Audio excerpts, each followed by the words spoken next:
Hi friend, welcome back to my channel. তো দেখো, আমি বিছানাটা তুলে নিচ্ছি। আজকে অনেক ভোরে উঠেছি যদিও, কিন্তু এদিকে বিছানাটা তোলা হয়নি। ভোরে উঠে আমার হাজব্যান্ড কাজে চলে গেছে, আমার হাজব্যান্ডকে কাজেও পাঠিয়ে দিয়েছি। আর এদিকে কয়েকটা ঠাকুরের বাসন ছিল, তো সেগুলো মেজেছি, কারণ আজকে সরস্বতী পুজো, তো তাই জন্য আমি অনেকটা ভোরে উঠেছি। তারপর দেখো, আমার ছেলেকে হরলিক্স খাইয়ে ওর দাদানের কাছে দিয়ে এসেছি। আর এদিকে আমি বিছানাটা তুলে নিচ্ছি। বিছানাটা তুলে নিলে আমি স্নান করে তারপর পুজোর জোগাড় করতে পারবো, কারণ এদিকে ঠাকুরমশাই চলে আসবে একটা সময়। তো তার আগে আমাকে পুজোর জোগাড় করতে হবে। তো তাই জন্য আমি খুব তাড়াহুড়ো করে দেখো বিছানাটা তুলে নিচ্ছি। আর মা এদিকে আজকে রান্না করবে নিজেই।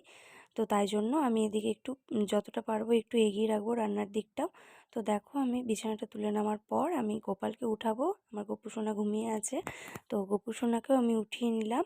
আর সকালবেলা কিছু খাবার দিয়ে দিলাম গপু সোনাকে। তো তারপর দেখো, এদিকে ফুলকপি কেটে রেখেছিল মা, তো ফুলকপিটা আমি ভেজে নিলাম, কারণ একটু ভাজতে টাইম লাগবে।